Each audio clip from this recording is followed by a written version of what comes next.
Hey peeps, Sara here from Sparrow Springs, and today we are working on a loose watercolor landscape painting.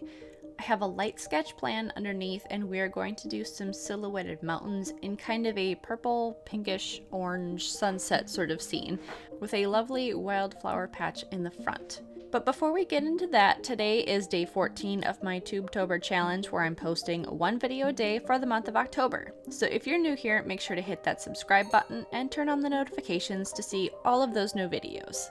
So the main colors I am using for this is ultramarine blue, alizarin crimson, bright red, cadmium yellow, phthalo green, and a tiny bit of ivory black. Those are the colors that I will mix to get everything on my palette. So I start by wetting down the top half of my paper because I want a nice smooth transition with this. Now, having premium watercolor paper is super important for this. If you get cheap paper, the water doesn't soak in as nicely, it'll ripple, tear, water will pool up. Now you can still get a beautiful artwork, but it will be harder and possibly frustrating. I start on my sky with a mix of blue and alizarin crimson, and I want a nice gradation from the top left corner, and I'm going to have a little bit of a dark line angling through my sky to indicate the edge of a cloud line, and then we can really get some nice sunset colors in there.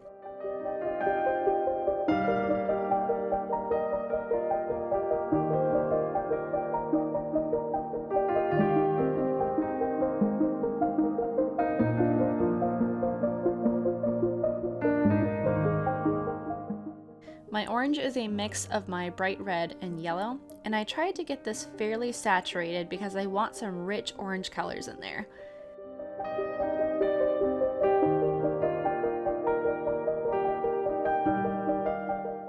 Once I get those in, I'm going to work in some light streaks of alizarin crimson, because that crimson really gives off more of the pinkish magenta hue, which is a very nice addition to that purple and orange theme.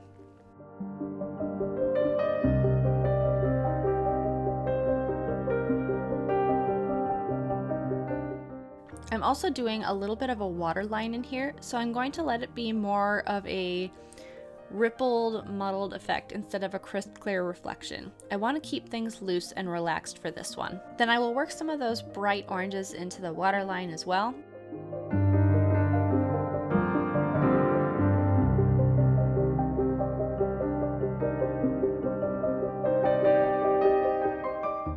I'm going to go back into the same areas while my paper's still a bit damp and layer more color on top of it.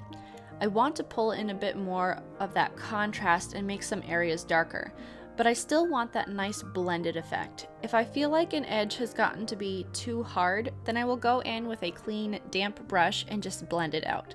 Make sure when you do this, you don't have a ton of water in your brush, as it will just muddy everything and you'll lose the bits of definition you are creating.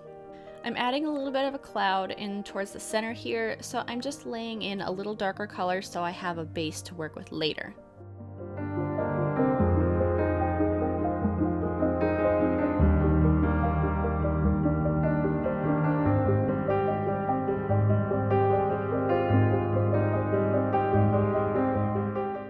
I'm also adding some little strokes in the water to indicate ripples, but I'm using my various colors to dry brush and add definition in the water.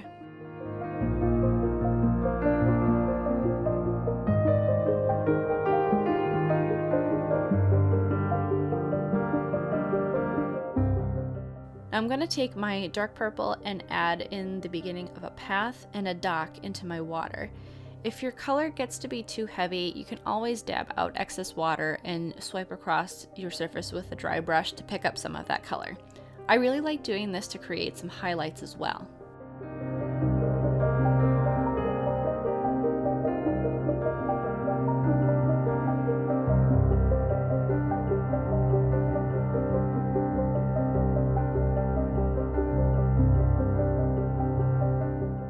I'm just layering even more color for ripples in the water. The beautiful part about watercolor is that when you layer it, it's easy to create depth and detail because you can still see all the layers underneath.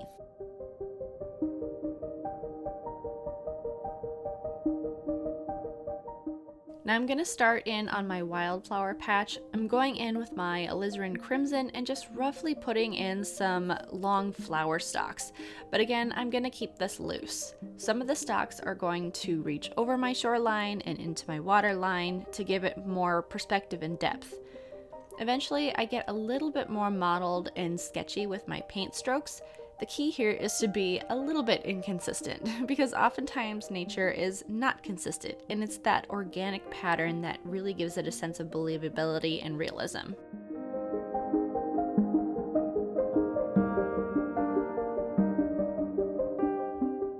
Then I'm going to go in with my purple to create some shadows as well as new flower stalks. No big deal if the colors mottle together a little bit, as this just creates some more textures.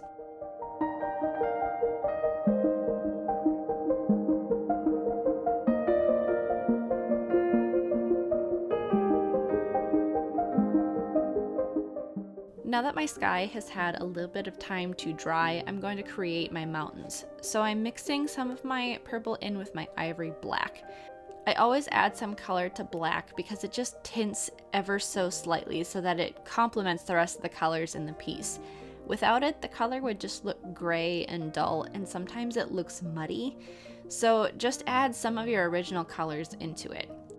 I'm also going to add a little bit of a landmass off to the side so we don't just have a straight, boring water line. This just gives it a little bit of interest.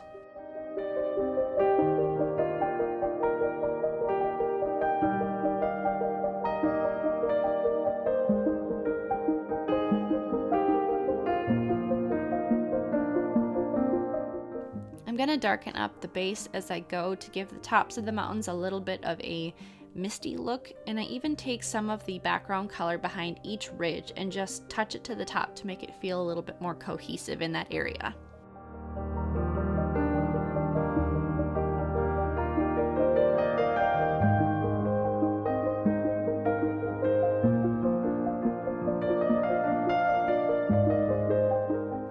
Then I take that dark color and I just dry brush in some reflection of the mountains and the water ripples.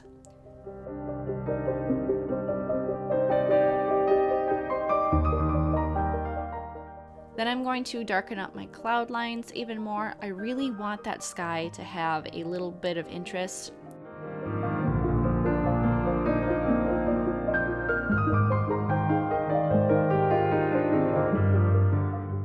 And I map out my cloud that I lightly blocked in before, and same as before, if my lines get a little too hard, I go in with a clean damp brush and just blend those edges out a little bit. At this point, I'm going to lightly scrub some areas with a clean brush and lift some pigment to accentuate some of the brighter areas of the sky.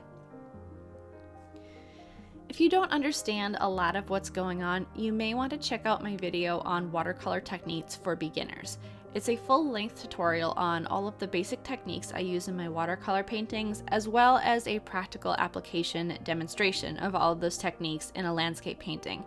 If you're brand new to watercolors, I highly suggest you take the time to watch that. Now I'm feeling pretty good about where my sky is. Now I'm going to mix up a green color for my Wildflower Patch. I'm using primarily phthalo green and cadmium yellow, but I do use a little bit of red to tone down the green and make it fit this scene a little better. Now I'm just going to rough in that lighter green around my path and in some of the negative space, still keeping my strokes very loose.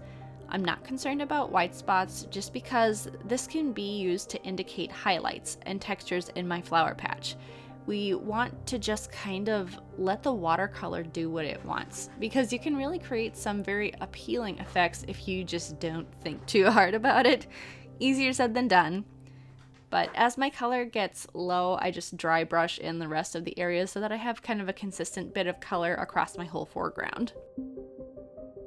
Then I mix a similar green, but pull in a little bit more phthalo green and some of my original purple, and then we can create some shadow areas with more interest. And again, it's really no big deal if your flowers are still damp and the greens mix together, because there's so many small areas of color in real life that your eye almost does this natural mixing effect anyways. So I'm going to make sure that I hit all of the areas where I didn't get as much of my lighter green and keep the majority of that darker green towards the bottom.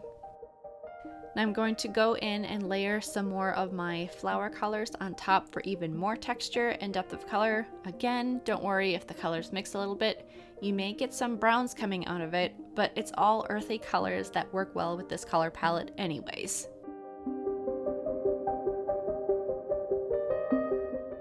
Finally, I removed the tape. I like taping down my edges because it keeps my paper nice and flat as they work. Then when I remove the tape, I get this nice clean edge that gives the piece some space to breathe.